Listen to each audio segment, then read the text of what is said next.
Machtails from the Cantina Live, the postseason edition. Hey, we did this last year. This is a lot of fun. I want to thank everybody for tuning in live, everybody for joining us on the playback. If you're here for Star Wars or Andor, we are going to be talking about that in a couple weeks. I want to point you guys in the direction of my good friends that are live right now, Rebel Force Radio, Jimmy and Jason. I got to tell you, last time I was on Rebel Force Radio a couple weeks ago, I called into the Andor show, and Jimmy was busting my balls left and right. I'm like, I thought we were friends.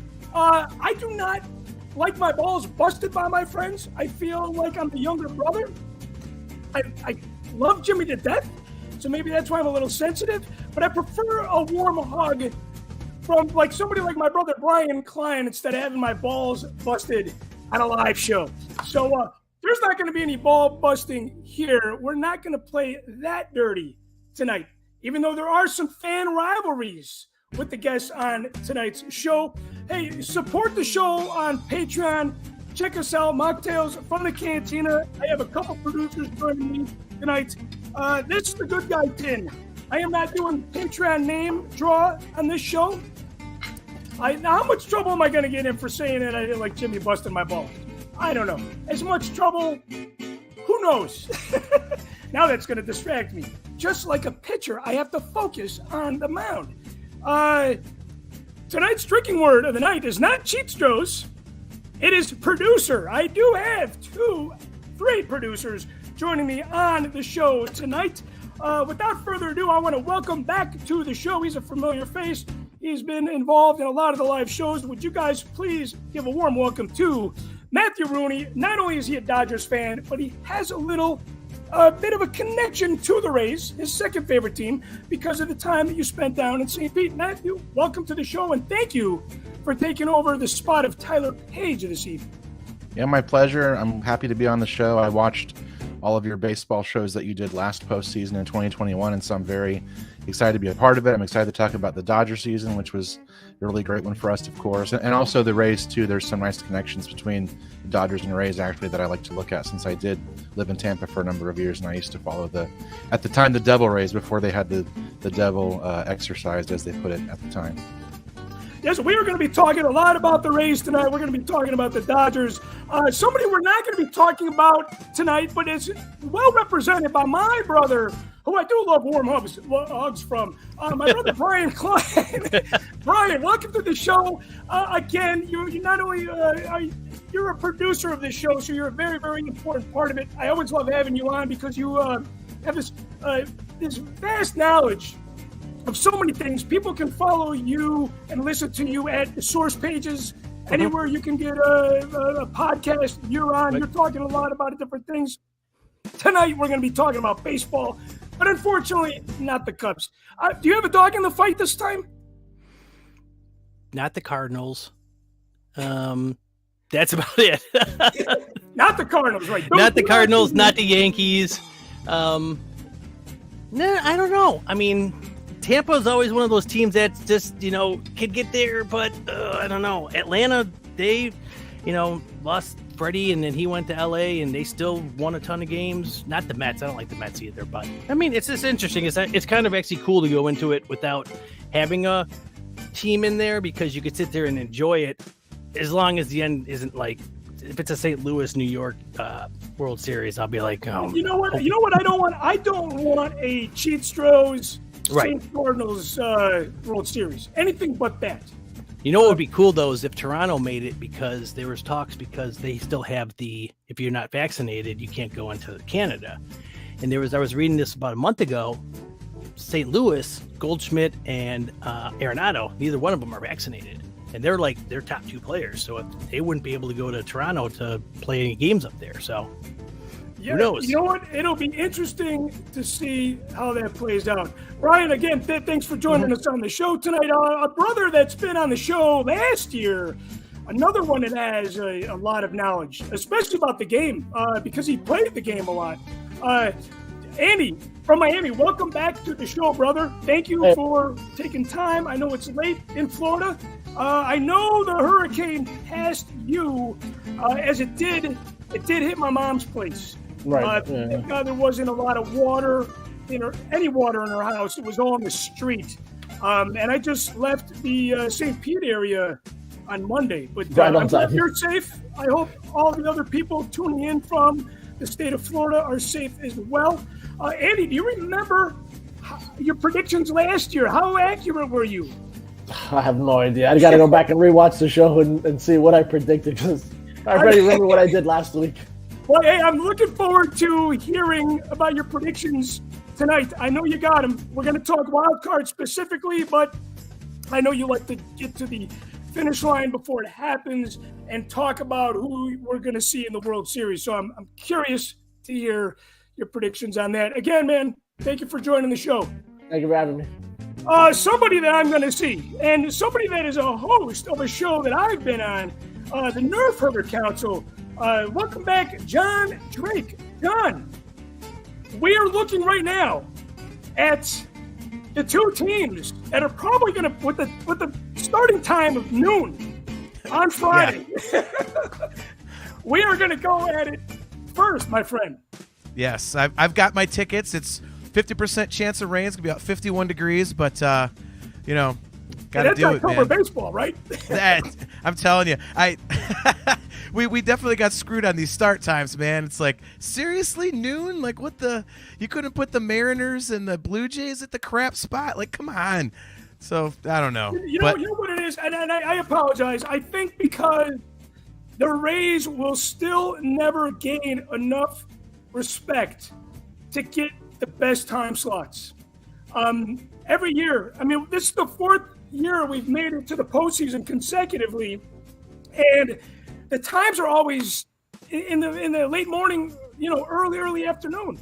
I'm not going to be able to watch the game on Friday and Saturday because I'm working college football in Champaign. But I got a ticket for Sunday, as you know. Yep. I'm going solo. I hope we can make it to a game 3. If we don't make it to a game 3, that simply means because you guys are going to win game 1 and 2. The Rays are stumbling in right now, man. I'm really nervous. I have not been this nervous about the Rays in the postseason ever. But the fact that I think our record is like 9-2, 2-9. I said we won 2 out of the last 11 games. Right. That's not how I want to start to go into the postseason. How do you feel about I was going to say Indians. It's very hard for me not to call Cleveland the Indians. You see, I'm wearing the old school Block C, so don't feel bad. It's still difficult for us, too. I know. I figured. I know I'm not the only one. How do you feel about your team? Well, it's interesting. I mean, we have a good season record against you guys, obviously, so that's a plus. Our top 3 pitchers that we have going are, they're at the top of their games right now, which is excellent. We ended the season winning something crazy like 24 of 30 or something, so we're definitely doing well. But we are on an 8-game postseason losing streak, so we do have a little bit of a monkey. You guys are on an 8-game losing streak. Yes, we are. And, that's good because we got 2 teams struggling, but 2 teams that are well deserved of the postseason spot. Yep. And, I think we're set up well, at least for the first round. And we'll get into it a little bit later, but there's certain things that the Guardians do that other teams just don't do that set up well for the postseason, especially in colder weather. So I'm optimistic, but they also are, as much as it's fun having a team this young, they are that young and they have no playoff experience. So that could be a factor. So I'm kind of middle of the road right now, to be honest with you. I'm middle of the road too. I think, I had no idea that they had an 8-game losing streak. I feel better simply because we're both stumbling in to the wild card spot. This is the first year that there's a wild card series. And you told me to stay my ass at home because I have a really good winning streak there. Yeah. I saw the 2013 wild card game. That was the second wild card playing game between 2 wild card teams. And Rays won against the Indians at the time then. And then in 2016... We don't need to talk about that. I have to remind all baseball fans, and my brother Brian Klein is probably not going to like what I have to say about this, but my wife said, what if we go to the World Series and we see the Cubs lose? And I said, then we get to see the Indians win, because they had the longest drought. They still have the longest World Series drought. But, I respect the Indians. I love the ballpark, and I am looking forward to probably crashing on your couch Sunday night. Yep. Up here in Bubba Chalman's in the man cave, man. Yeah, I can't wait, man. At least, hopefully, I'll get to see you. If there's a game 3, then everything is going to play out. I'll see you. I'll sleep on your couch. We'll have some drinks together. That sort of thing. Sure. I will circle back around with you, but I want to talk to Brian, and I want to talk to Andy from Miami. What is your prediction on the wild card? Andy, I feel like you're maybe more of a Nostradamus with this, where Brian is going to say the Rays because he wants my team to win. Well, I want the Rays to win too. I want to see them finally get off the monkey off their back and win something, but I don't think it's going to happen. So you think that? See, I almost said Indians again. Thank God that's not the drinking word tonight. But you do think that the Guardians, I should say, are going to take the Rays. Yeah, I think this year Tampa has just taken a little bit of a step back. I figured that was going to happen. I've been telling Tyler this for a bit. I think that Cleveland will win that series. I'm going to go with Seattle over the Blue Jays. Seattle over the Jays. Okay. I think the Mariners are just the Cinderella team so far, and see if they can ride it out. But I think they're coming in pretty hot right now. Well, talk about a Cinderella team. They have not been to the postseason since 2001. Talk about a drought that the Indians held for the World Series win. All of North American sports drought. It was the biggest drought in North American sports. The Seattle Mariners making it to the postseason. Unbelievable. Brian, that was a good team too. That was when they had Brett Boone, Mike Cameron, and all those guys. I mean, I know those guys retired. Ichiro. Unbelievable. That's the feel-good story here. That is the feel-good story. Brian, how about you? Rays or I keep wanting to say Indians. I'm going to have to just say from you have to go into the playoffs playing well. And like you said, Tampa hasn't. And with the home field and the starting pitching that Cleveland does have, I got to give that one to Cleveland, as much as I, don't like it. And going back to what you were saying, I actually, in 2016 in the series, when it was the Cubs and the Indians, it was like one of the two teams is going to lose their drought's going to be over. The Cubs had 108 years without winning the series, and Cleveland hadn't been, 45. So, either one, I had given up after Game 4 when they went down 3-1, but the rest is history. I don't want to rehash that. But as far as I would say, why would you not want to rehash that? It was just, actually, that was probably after they lost that Game 4. The rest of it was like, you know what? We got to win the next 3. They won Game 5. Right, okay. Right. They wrote it pretty much all on John Madden or Joe Madden not knowing how to throw Chapman. I mean, the guy threw like 9 1/3 innings the last 3 games, and that guy's not, his arm luckily didn't fall off, and you could tell what happened at the end of Game 7 when he gave up the runs. But well, okay. So I want to ask you a second question, but I want to get Brian. I want to get your prediction on Seattle or the Blue Jays. Toronto. I just like that team. They got a lot of young, great guys on that team. Bichette, Vlad Jr. I mean, you never know. A lot of times, and Seattle does too. A lot of times when you have a lot of players that are. You don't have those 2 or 3 like superstars. You could rely on everybody. You don't have to focus on one person doing everything when everyone can do it. Scrappy teams. I mean, last year Atlanta doing it. Yeah, they had Freeman, but a lot of their guys were hurt and didn't play. So, a lot of times experience helps. But right now, there's a lot of teams that don't have any experience. So you got to get it somehow. Yeah, exactly. And there's always some kind of surprise. I am horrible with the brackets. I do the bracket on MLB.com every year, and I never get past the first chunk. It's just I don't know. It's one of those things, So I don't want to get too far down the stretch with predictions. So it sounds like we're going to see the Blaze. We're going to see the Blue Jays play the Cheatstros, and we're looking at the Tribe, the former Tribe, playing the Yankees. God, when I look at the Yankees symbol and when I look at the Cheatstros symbol, those are two teams that I can see going to the World Series. Andy, who do you think is going to go to the World Series from the American League? Houston. I think they're on another level. I think the Yankees are going to put up a fight, but I don't think the Yankees have enough. Houston is just one of those teams. Like I've always told you. I don't know how you can fill a stadium of fans that can stand behind a team that cheated. They stole the championship from the Dodgers. And because they're doing so damn good now, are they cheating? I mean, come on. I mean, how can you not think that they're cheating? Because they're like Brian said, you got the 100 win game teams, and the Cheatstros are right there. But they're there.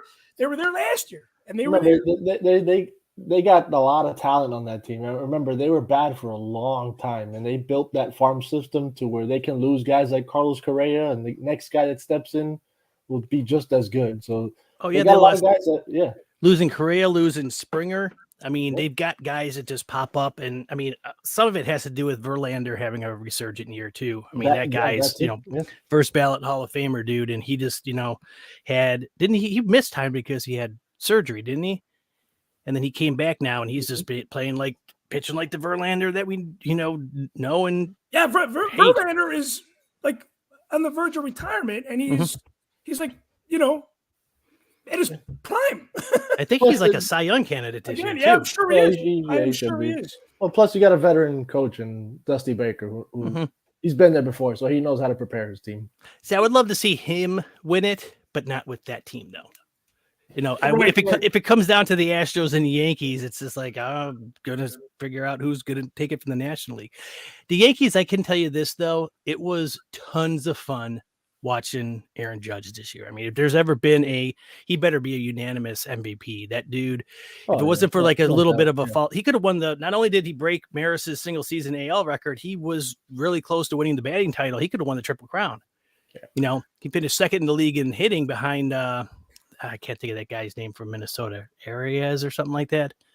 But yeah, I mean, he's, talk about playing because his contract's up. He's a free agent next year. That guy's going to get a lot of money. Even though he's 30, he's going to get a lot of money. Well, who's going to his first full healthy season too. I think who's going to pay him is I think the Yankees are going to re-sign him, and they're going to pay him a shit ton of money. Well, one thing I want to comment, and we do have a producer joining us tonight that is representing the Yankees, but he's stuck on the New York freeway or subway. Aaron Judge broke Maris's record yesterday. Okay, today was the last day of the season. If my memory serves me well, Roger Maris broke Babe Ruth's record on the last day of the season. So it's kind of cool that record was almost, identical. It was almost the last day. It's crazy that he beat Roger Maris's record. Now, did you guys see the tweet that John Heyman put out? No.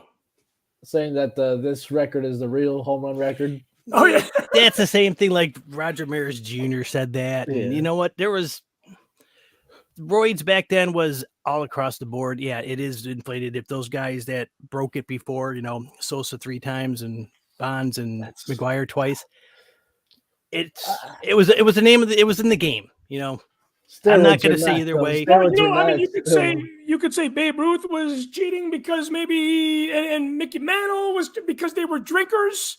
Did that help them hit more home runs? I don't know. Steroids or not, though, what Sammy did was hit 65 plus 3 years in a row.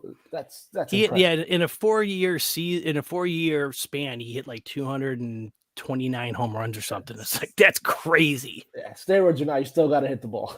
Yeah. I mean, that's the thing too, is about like, I remember, not to go off on the whole steroid thing. It's like, yeah, these guys could bulk up to hit it, but you still got to be able to hit a 99-mile-an-hour fastball. That's not anything. You couldn't put Schwarzenegger, give him a bat and he's going to hit. Exactly. If he did, he may be able to crush it. But if you also look at McGuire too, that's literally his whole career. All he did was hit home runs. Yeah. I mean, well, going back to the cheat throws, I want to chime in with show producer Matthew Rooney. Matthew, do you have a hole in your heart from them beating the Dodgers in the World Series? But you guys finally won. So, and how do you feel about your team going into the postseason right now? I mean, the Dodgers are like the Yankees and the Cardinals. They're there every year, but I believe they're even more of they're kind of like a mirror of the Yankees, in my opinion. I mean, they're the NL Yankees. They got the power, they got the pitching. They're always there in October. Well, maybe not the Yankees so much. The Dodgers have been in October a lot more often than the Yankees have, I want to say. The Dodgers have won, except for last every year for 10 years, except for last year, and of course they were still in the postseason and beat the Giants, I believe, last year during the postseason. I do feel really good. We were able to clinch the division, quite some time ago, and we're able to gain home field advantage across the whole postseason if we make it that far. And so the manager has been able to sort of play around with things and let a lot of the players come in and sort of stretch their arms, and he's able to bring back some of the players that were on the injured list to be able to get some time to play. So they have sort of a big advantage in that they're going to be better rested, because obviously they're automatically advancing to the next stage of the postseason, before the wild card and all that. But they also were able to sort of let people take their time, and it was okay to bring in somebody to pitch a couple innings, even if it was going to cost you the game, because we already had things locked down. As far as the Astros or the Cheatstros go, they're definitely a team that I would like to have a rematch with and win, of course, to show and sort of vindicate ourselves from 2017. I do, however, I wanted to mention I have a colleague. I'm an archaeologist and I run a research station in southeastern Arkansas, and my colleague who runs the station to the west of me is a big Astros fan. He has been for a very long time, way before the whole cheating scandal was going on. And this summer we were at a dig together, and he was wearing his hat, and I said, what would you say to somebody who criticizes the Astros for cheating, and what's your response to that? And his feeling was that probably it goes on in other clubs too. I mean, obviously you can't accuse every club without having evidence of it, but he felt like the Astros were an easy target, and that's why they were the ones who were investigated. Obviously that might not be true, but that was his perspective as an Astros fan, and I guess that's his way of sort of sleeping at night and cheering for the team and that sort of thing. Yeah, it's interesting to hear that perspective. It's like, okay, how do I defend somebody that cheated? Well, everybody else is cheating, right? Call everybody else out. Yeah, without evidence too. So. People still might use substances to help them hit they do. The ball. There was a Padres player who was suspended for a lot of games this year. Yeah, and people do get suspended on a yearly basis of that happening. But I think the fact that the whole entire team had cheated, I cannot get past that. I cannot get past that. And I had respect for the Astros at one time, because they were like the Rays, but they weren't winning. They were the most profitable team as a bunch of losers, and then they started winning. And then it's like they didn't even need to cheat. I think that's what drove me mad. Going back to the wild card before I bring John Drake back on, what is your prediction, if you have one, and if you can separate your Rays fandom from Cleveland? Who do you see winning the wild card game there? To be honest, I haven't closely watched the American League at all this year, and so it's difficult for me to make a prediction. I mean, my prediction would just be based on the records at this point, just because I haven't really watched the teams. I would like to see the Rays go through. I would like to see Seattle go through. But as far as making a prediction, I think it's kind of up in the air at this point. The postseason can be. very unpredictable. I would like to, see the Dodgers face the Rays again, just because I like both teams. That would be kind of nice. But Yeah, that was a special World Series. 2020, I was there for Game 3 and Game 4. It was magical. It was magical. It was very strange because it was in Texas, and Right. we went through all that. We went through the pandemic that same year, and to be at a ball game, let alone two. It was really, really special. And I did tip my cap to the Dodgers. I tipped my cap to the Phillies in 2008 for beating the Rays.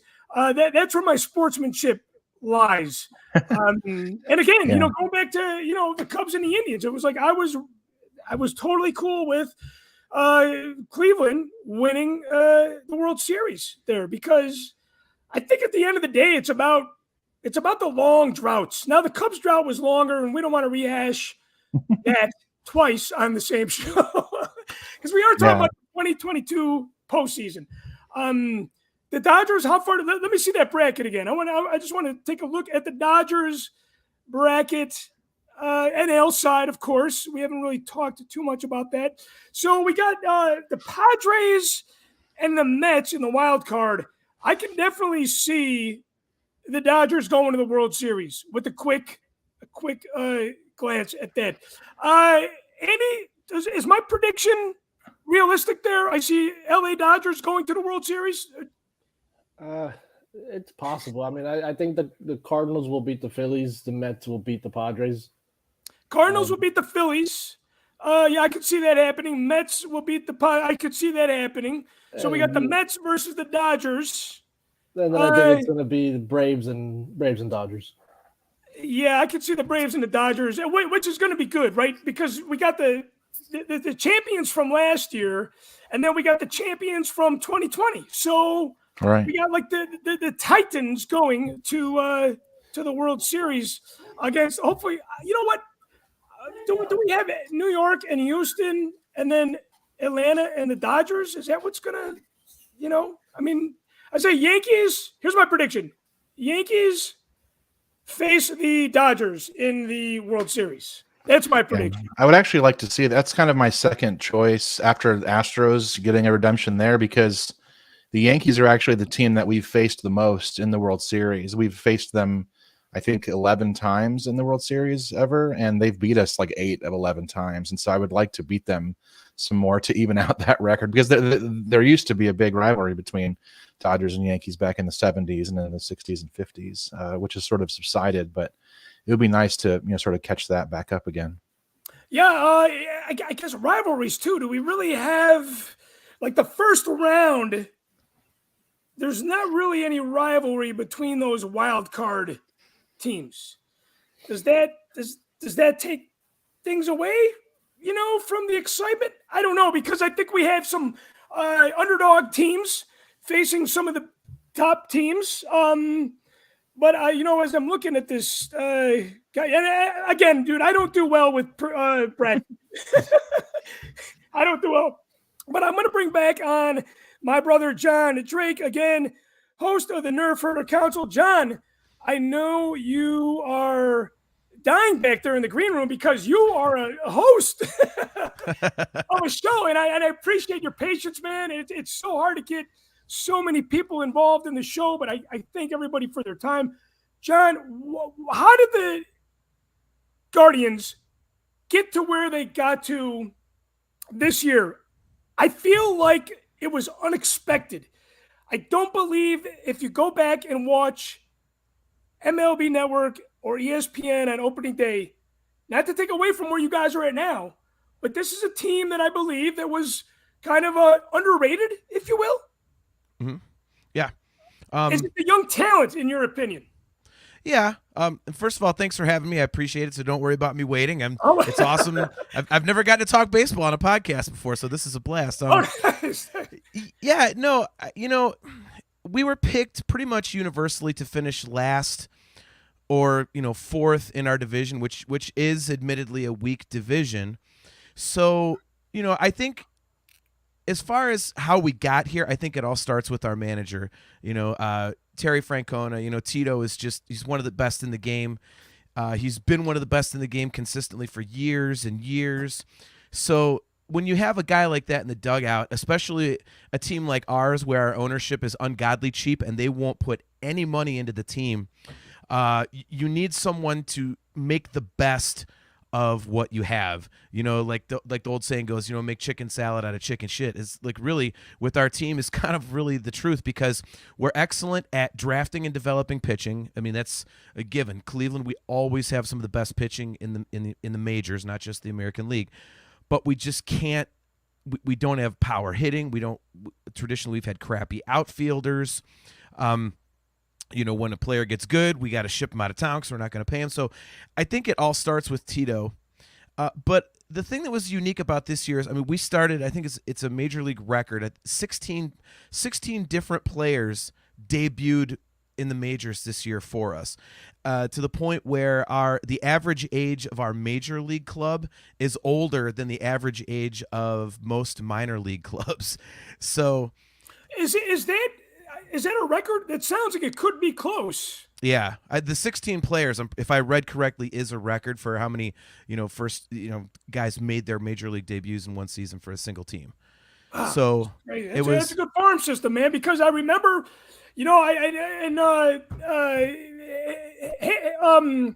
God, his name. Why is his name escaping me? Because I'm thinking Indians. Tom Hamilton, the announcer. Yes, Hammy. Yes, I love him, and I love his delivery. And I remember the thing about him, he's not a homer. He calls it like it is. And I remember listening to Indians games where he was calling, and he's like, "Look, the window's going to close. The window's going to close." Now, either the window didn't close for that long since 2016, or time flies that freaking fast. Well, what happened was they made some really, really incredible trades. Mike Clevenger and, Francisco Lindor, and they ended up landing a haul of players that weren't supposed to be, reaching their potential for another couple years, but all of a sudden they're doing it like now. You got a guy like, Ahmed Rosario, who leads the American League in hits. He's second in triples, I believe. You got Stephen Kwan, who comes up out of nowhere to make the opening day roster. Now, he's up there in hits. He leads the American League in triples. And these guys, Josh Naylor, his leg looked like it was going to fall off last year due to an injury, and he comes back and is productive. Oscar Gonzalez coming up in the middle of the year. These young guys have really gelled into a team that they really believe in themselves, and they're too naive to realize that they do have to run the gauntlet of a team like, starting with the Rays. Even though you said they stumbled going in, the Rays are an experienced seasoned playoff team. They've been to a couple World Series. They've been in the postseason 4 years in a row. And if you get past them, you got to go through the Yankees, which I hate the Yankees, as everyone should, but that's another seasoned team, and so they just don't know what they don't know. So to them, they're not thinking too hard. They're not going, okay, we got to do this, we got to do that. They're kicking ass. They're at a spot nobody thought they would be in, and they're just rolling with that energy. And, like I said in the intro to the show, we've won something like 24 of our last 30 games or something. And the thing that gives me hope for the postseason is that, we clinched 2 weeks ago. And I thought they were going to coast, and you're going to see them win like maybe 2 or 3 more games setting up the rotation, but they didn't. They won something like 8 of their last 10 or something like.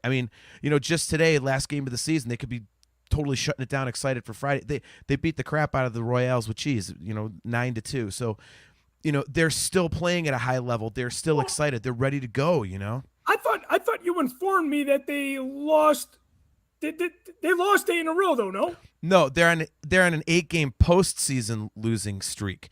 So they've lost 8 postseason games in a row. Yes. Okay. Yeah. Okay. Now I'm nervous. Now I know. Okay. 8 game. Right. I guess to counter that, the Rays have won every wild card game they've been in. Yeah. They've never lost a wild card game. But okay. So you guys are going in kind of hot. You guys are going in kind of hot. Very hot.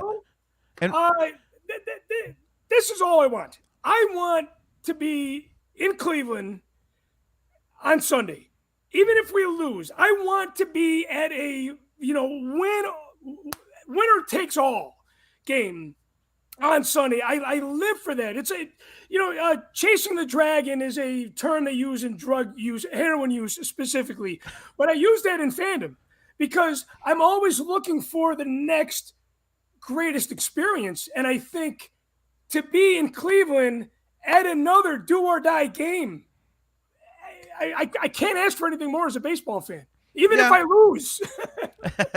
I mean, obviously, I would like to have it be a 2-game sweep.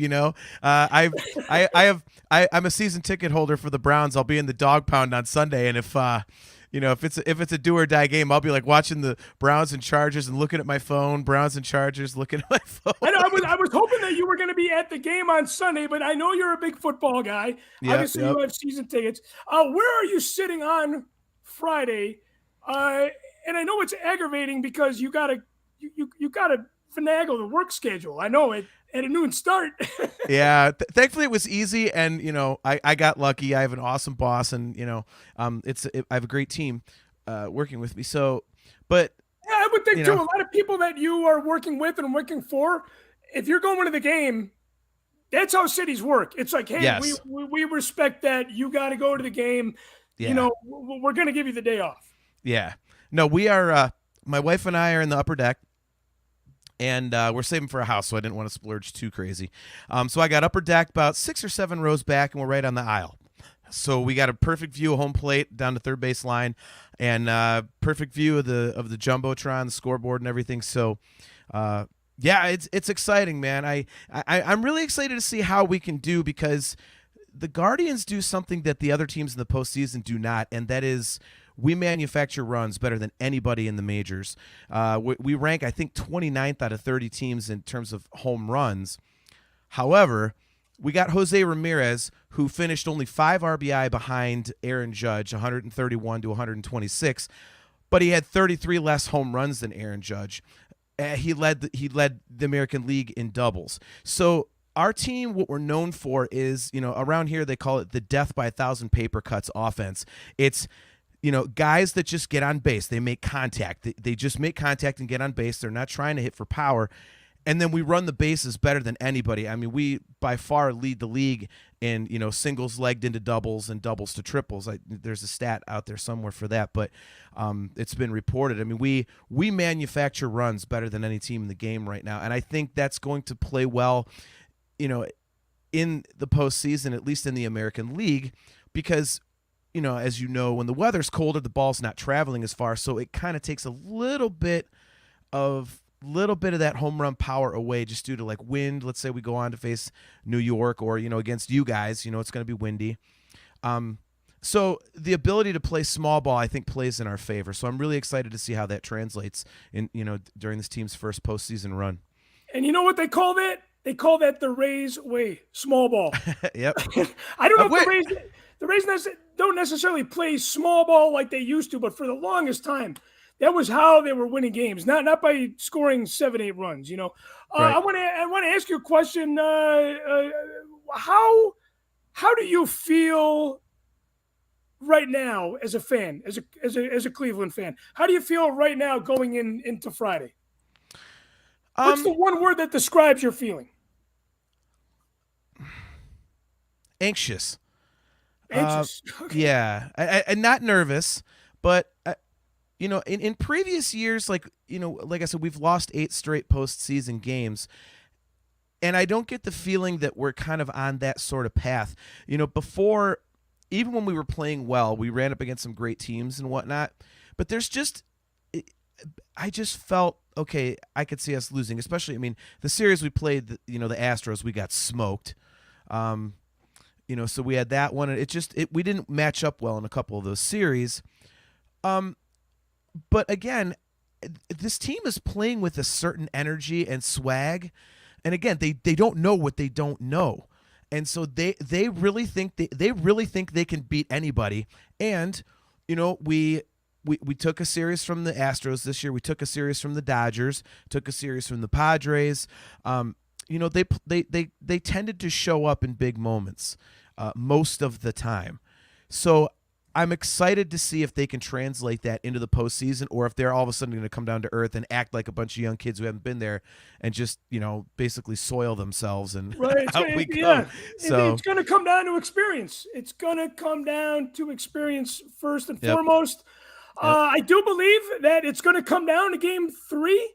My fanboy side says we're going to win it in 3. My non-fanboy side says that you guys are going to win it in 2.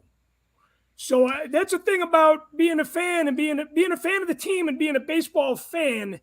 You have to look at it 2 different ways. That's why I'm miserable at those brackets. Well, I see. I have a key for this series for me personally, and I think we have to win game 1 because in game 2, we've got Tristan McKenzie going, and our top 3 guys have been throwing the lights out, which is awesome. But Tristan McKenzie's game is based on this curveball. If you don't watch the Guardians, you might not see it. His curveball is one of the nastiest pitches you will ever see. It just falls completely off the table. But it's going to be cold this series, and obviously the ball does not bite as hard in that cold air. So if he is throwing that curveball and it's not biting, which is probable, he might have a tendency to leave a couple meatballs over the plate, which that is not good. But that even if we lose game 2, let's say we win game 1, Cal Quantrill, who would be our game 3 starter, he hasn't lost a start at home here since July 5th. It's something like 11-0 with like 1 or 2 no decisions. The guy, they think that when Cal Quantrill comes up to pitch at Progressive Field, it's over. They're just like, don't take the field. The guy, no one has been able to solve this guy at home. So we have to win game 1 in case McKenzie is not in top form for game 2. So that's what I think. And again, your theory right there puts me at the belief that it will be game 3. Maybe we lose. Maybe the Rays lose in 3 games. We got Rasmussen going on game 3, I believe. That would make the most sense. We got him in the Willie Adames trade from the Brewers. So, God, man, I'm excited, but I'm nervous. I'm nervous as hell. John, before I let you go, I do have a question for you. I know you're going to be consuming an adult beverage at the game on Friday. What do you drink at the ballpark? I'm a beer guy. I stick to beer at the ballpark. I don't drink the hard liquor. I don't drink the wine. How about you? I'm a beer guy there. There's actually a local brewery here called Fatheads. They've got two different locations here. Yeah, Fatheads. I love their beer. They got good beer, yes.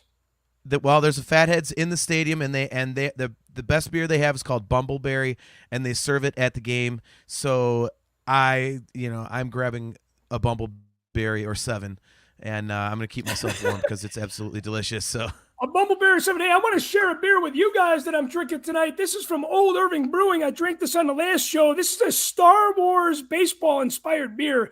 The umpire strikes back. I got a feeling we're gonna hear a lot of boos for the umps at the game, and a lot of cheers too. That's a hard job. And it's got a baseball in hyperspace. This is a Chicago brew.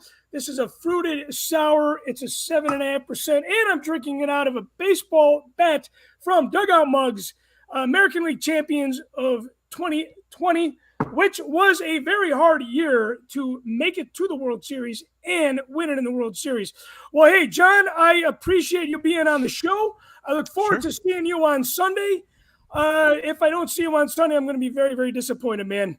And again, me too. People that love Star Wars, check out the other adult-themed Star Wars show, the Nerf Herder Council, the only other podcast besides mine that will never be part of Star Wars Celebration because of the content. That's very true. Cheers, brother. Appreciate you, brother. Cheers. Go Rays, and of course you go Tribe, I should say. I still call them the Tribe. I'll go with Guardians, but I will not stop calling them the Tribe. So go Tribe. May the best team win, man. Cheers. Let's do it, brother. Good luck. Yeah, good luck, man. Thanks.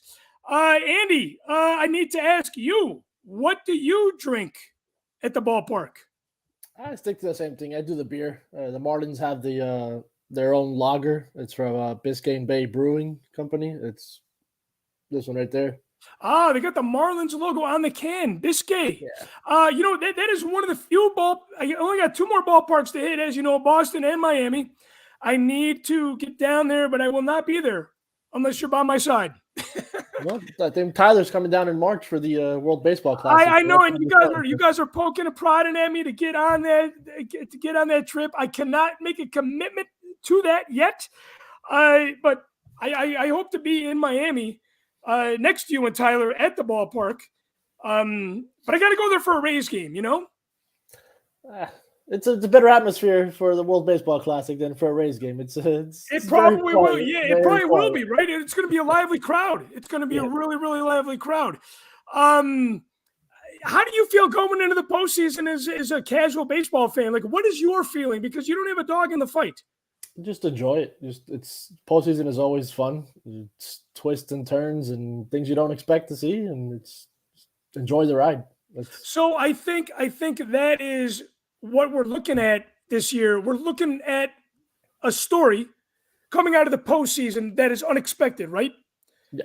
So do you have a prediction on that? What's going to be the one team where you're going to be like, you know what, I had a feeling about them, but I didn't expect them to go as far as they did? I think the Cardinals. I think the Cardinals are right now with Pujols swinging a hot bat. I think if they get on board with him, they can take the ride down and then make him finish as a champion. And that is a good story. Yeah. That's kind of storybook shit, you know? If Pujols goes to the World Series and they win it all and he retires. It's a possibility. I mean, I have him at least going up with the Braves in the second round. I don't know if they get past the Braves, but I know. I like the story just because I know what it means. But I'm a little bit like Brian. I think Brian Klein actually has a little bit of hate towards the Cardinals where my daughter asked me the other day, she goes, Daddy, do you hate the Yankees? And I'm like, where did the Cubs game? She asked me that. And I'm like, where did that question come from? And I said, no, I respect the Yankees, you know?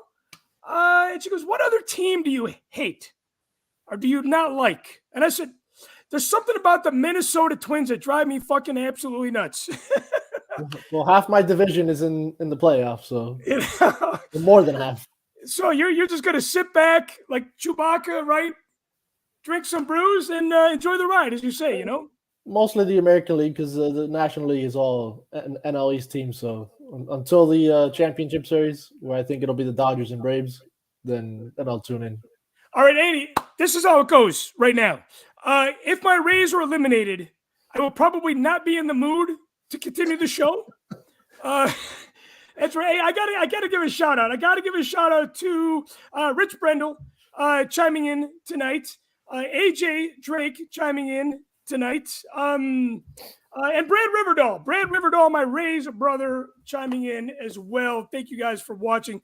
So this is how it's gonna go, Andy. I want to have you back on the show. We did this last year all the way to the bitter end, even when the Rays were eliminated. So I am a baseball fan, I want to say first and foremost. So we'll keep this going unless I'm just completely bummed and strapped for time. But I want to have you back on the show. I always value your insight and opinion very much like my brother, Brian Klein. So thanks for your time. Hey, you got a long day tomorrow. I do. Be well, be safe, and I know you do a lot of good work, man. I know you changed my brother Tyler Page's mind about your profession. So I respect you for what you do, man. Keep in touch, brother, and thank you for your support as always. Thank you. Good night. Good night, man. Brian, I have to ask you, what do you drink at the ballpark? Oh, beer. Yeah, especially at Wrigley because we got Half Acre there. And plus, they've also got, a whole bunch of other. They upped their game after they did the renovation a few years ago, and they got a lot of good craft brews there. I mean, we were drinking some. The only time I was there this year was with you and Tyler when we went and saw Dead and Company. But we had some great beer. I mean, even just the Goose Island stuff is really good. So, and it's. I mean, you got to drink the beer. I mean, you're like me. You're a seltzer guy. You like the seltzer. Like on the hot summer day, I don't want to drink an IPA. I want to drink a seltzer. Yeah, I mean, especially because, being health conscious and just doing that. I mean, they get you nice and toasty, and they're not that heavily caloric too. So I found some other stuff. I was at Riot Fest a few weeks ago, and they had these like Moscow Mule combination things that were pretty intense. Yeah, I don't want to drink that at the ballpark because No. I have a long way home. Yeah, exactly. But yeah, when you're at the ballpark, it's beer and hot dog type thing. It's beer and hot dogs. Amen to that. Hey, now, Brian, as a casual fan, will you watch the postseason up until the Cardinals face the Yankees? If that happens, I will not watch that because those are literally the two teams I despise more than anything. I wouldn't say I hate them. Cardinals just because Cubs fan. You got to not like them. It is a huge rivalry. Yes, I understand that. And then the Yankees have just been, the Yankees. And I mean, I was pulling for them this year a little bit because of Judge. I guess if it came down to it, I'd root for the Yankees. But the one thing I do like too is I believe because he doesn't work for Fox anymore, we will not hear Joe Buck. Right. So that's a bonus. You're a Joe Buck hater. You're with the masses on this. Joe Buck yourself, man. That guy. I have the 2016 World Series Blu-ray set where they've got every game on it. And still to this day, that last call he makes where that little dribbler, he has to be negative about it. Like, oh, this is going to be a tough play. It was Chris Bryant coming across the diamond. I mean, he did slip a little bit, but he's just like, this is a tough. I mean, it just seems like he was a lot of those guys, him especially, is just like anti-Chicago team. So, I mean, now I just don't have to watch Monday Night Football. So, whatever. Is it, don't you think he's kind of anti every team, or do you think he's pro a lot of the? Like, I could never figure Joe Buck out, and sometimes I don't mind him, and sometimes I do dislike him, but I know he is kind of like the equivalent to the Star Wars sequels with a lot of people. People just do not care for him. I just don't know how he was the number one guy at Fox for football and baseball. I mean, he just had to have naked pictures. Yes, but yeah. Joe Buck, he had to have naked pictures of somebody. I don't know, whatever. Well, I do know how he got his job. I want to say because his father was. Oh yeah, Jack Buck. Yeah, that's how he got his foot in the door. A lot of guys are like that. It's not nepotism if you're running in the family business, but a lot of times you see it and you're like, okay, good, boom. You've got at least that in your blood, and you've got someone to follow after, and but I don't know. Just I'll say this too is the team I'm looking forward to that might be, even though they won 101 games, they're the defending champs, but no one is talking about the Braves really. And I think that they have a solid team again. They've gone in there. They're 7-3 in their last 10. Again, 100 wins is nothing to, No, 100 wins is definitely something to feel really, really good about. Especially the Braves won 101 as well, but they're in the wild card because they also lost it to the Braves. Yeah, like I was saying earlier, 100 wins, 100 losses is a kind of a milestone, good or bad. And there was 400 win teams and 4 100 loss teams. I mean, the Cubs division, the Central had 200 loss teams, and the NL East had 200 win teams. So, and they also had 100 loss team too. Here's the thing too. Speaking about 100 win teams, the Rays won 100 games last year. And I don't. Maybe they won 101. I believe it was 100 on the dot. And I felt so good about game one because Arozarena had stolen home, and I'm like, we are going to sweep the Red Sox. We are taking this. We are going back to the World Series just like we did in 2020, where we saw the Dodgers. And the thing is that we only won that one game. So the thing about the postseason is everything changes. I mean, it really, really does. As much as I love to talk numbers, and I'm still nervous as shit about the Rays because I don't believe they had so many injuries this year. I don't know how they still made it into the postseason. Maybe because there's that extra wild card team. I don't know. I think so because they snuck in that way. I mean, they had the least amount of wins as far as the teams go. I do like the fact that they have 6 teams in each league, and they have that. Like, I didn't realize till today, because I wasn't really paying too much attention to it, that it's a 3-game series. If they have to go 3 games, they're all in that home team. Rays aren't going to play a home game unless they go to the next round. Right. So it's a 3-game series like you would at any time. And they've been on the road. I was down there with brother.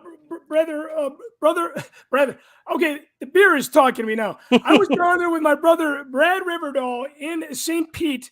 The last home game, which was right before the storm hit, and that was the last home game. And they've been playing several games after that, and they're still not going to be going back to the Trop until, like you said, the next round, and that wouldn't even be until game 3 at that point, Right. And that's what the thing, why it makes everything so different this year is you don't get that one game in, and then you have the wild card game isn't one game and then you win it. It's a series. And so you got to play, you might play 3 games. And next thing you know, you've got to go on the road to face a team with the 4 teams. I mean, you got to say the 4 teams that aren't playing in the first round. Atlanta, LA, New York, and Houston, they'll 100. I mean, they're tough ass teams.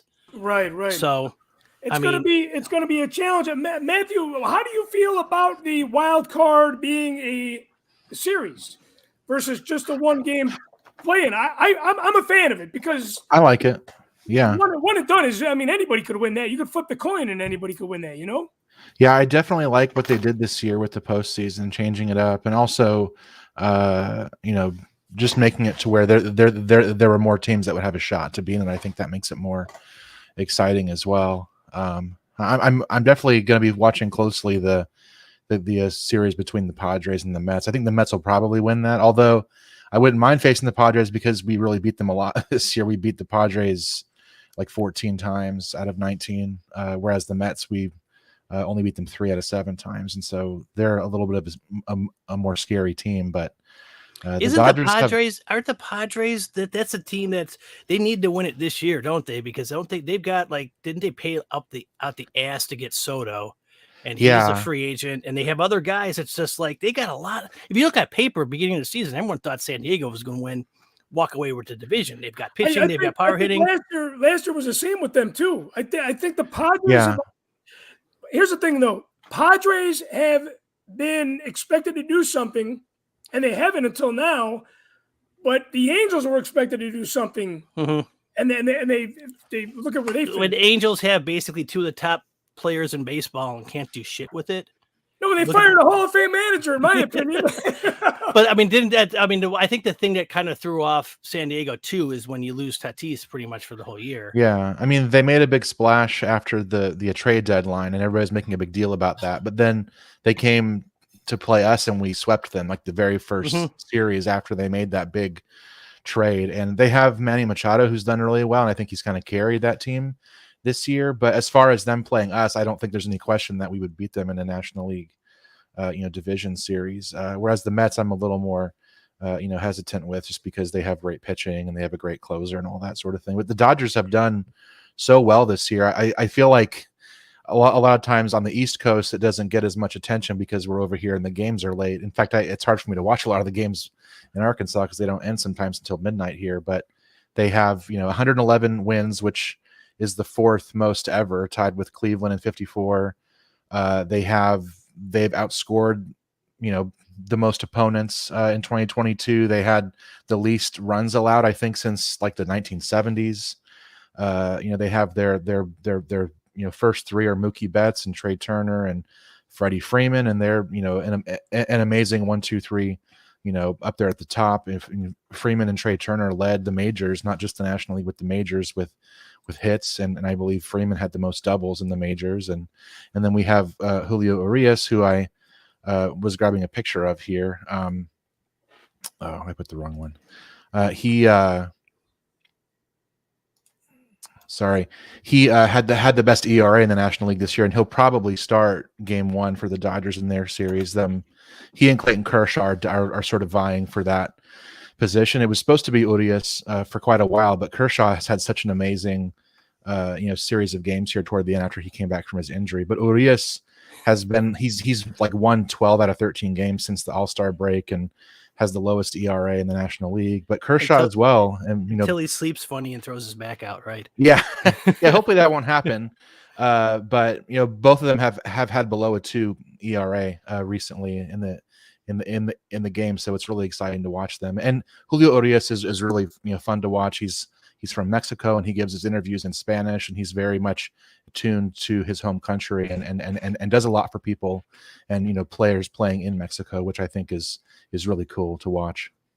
One thing I could tell you this about the Mets, though, to kind of ease your mind a bit. A few weeks ago, the Cubs went in there for a 3-game series.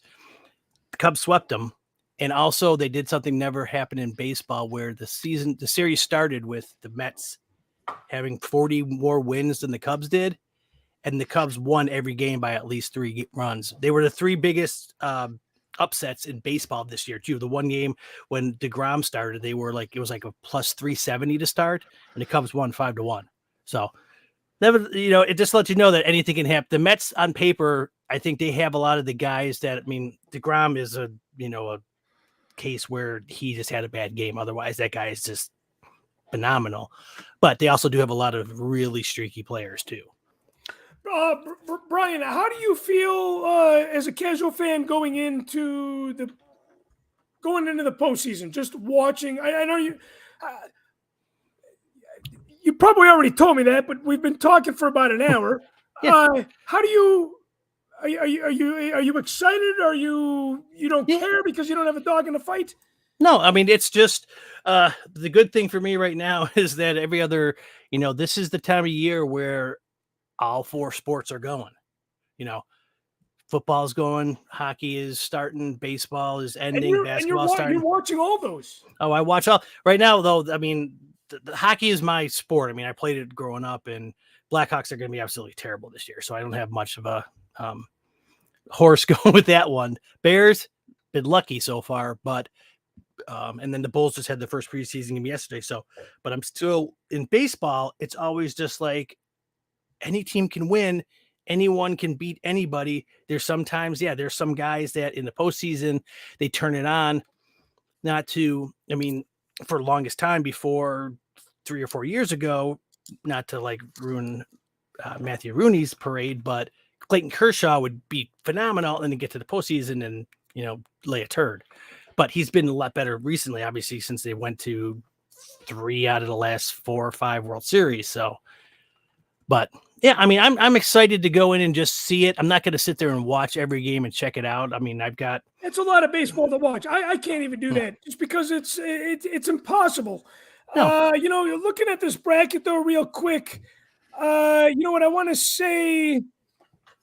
I would love to see the Rays obviously beat Cleveland.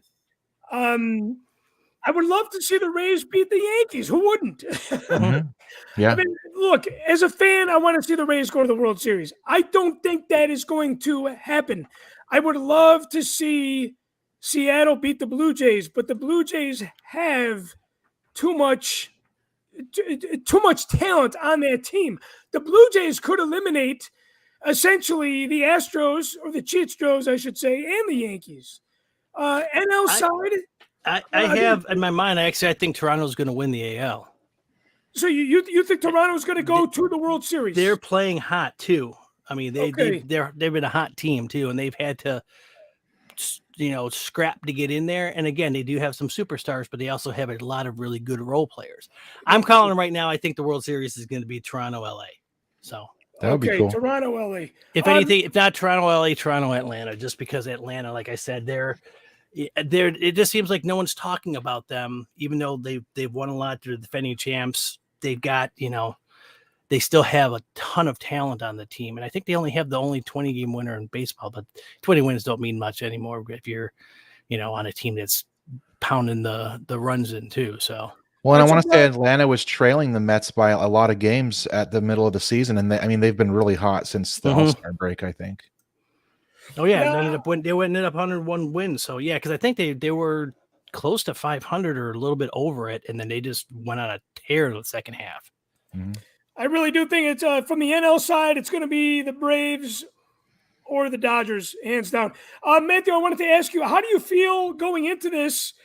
You're waiting for the wild card team. You're waiting for the wild card winner to face you, but how do you feel as a fan overall going into the postseason? Does it get old being in the postseason year after year after year? For me as a Rays fan, 4 consecutive years, I am super excited that we're. That's a clown question. Come on, does it get old to get into the playoffs? Fuck you, man. Especially not because I grew up with the Dodgers. Like I watched Kirk Gibson hit that home run when I was technically 4 because they won Game 4 of the World Series in 1988 on my 5th birthday. But after that, we didn't have a World Series win until 2020. So definitely it's not old. Like I went through all the 90s and the 2000s where we weren't winning. And so, but now we have, I mentioned earlier, the Rays connection. We have Andrew Friedman here with the Dodgers now, who is, doing a great job bringing players in. And so that is, made a huge difference. I really admired him, what he did with the Rays when I was there in 2007 and 2008. So it's great to have him on our team now. Yeah, him going to the Dodgers was kind of like Madden going to the Cubs. It was like the same. It was like, oh my gosh, he's on my other favorite team. Yeah. Speaking about clown question, Brian, wasn't that Bryce Harper's response? Bryce Harper had his rookie year for something where it's like, that's a clown rookie question. year, yeah, that's a clown question. Does it ever get old having your team in the postseason? Absolutely not. No. It gets old, I guess, if your team is getting to the postseason and not doing anything. It just is like, because how many the Braves? Well, the Braves won like 15 straight like division titles and won one World Series back like in the 90s and like that time. So. Yeah, Brad Riverdale has it right because they spend so much money and they've had so many postseason, not postseason, but division wins that they're sort of expected that they will go at least, to a championship series. If they don't, that's a big issue. For them. You know what? One team I think about when it comes to making it to the postseason but never getting it done until last year, the Braves. I want to say the Braves held a record for postseason appearances without winning winning at all, Yeah, that's what I was just saying. They won so many division titles back when they had Maddox and Glavine and Smoltz, and they just had one World Series win to their name, so. Yeah. Well, hey guys, we are not Rebel Force Radio. This is not kid friendly. We do swear and drink on this show. I want to thank all my guests for their support because they are Patreon members. I want to thank all you guys for tuning in live. We are at the 1 hour, 7-minute mark, and I know you guys don't like anything more than an hour. So thank you so much for your 7 minutes of extra time. Hey, I want to wish all my friends the best in the postseason, and I want to. You know what? I'm excited. I am so excited that I can't speak, but at the same time, I'm super nervous, so I can't think. We're going to leave it with that. I will see you guys next time on Mocktails from the Cantina.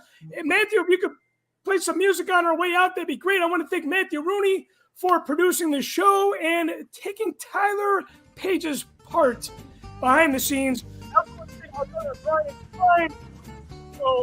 And I do want to give a shout out to producer Antonio from New Jersey, representing the New York Yankees, who never showed up tonight. Will the Yankees show up in the postseason? Will the Rays show up in the postseason? Will your team show up in the postseason? God only knows. The baseball gods know who's going to win it all. Is that going to be your team? I don't know. But we will talk about it next time on Mocktails from the Cantina. Another round, the postseason edition of this show. So long, everybody. See you in Cleveland.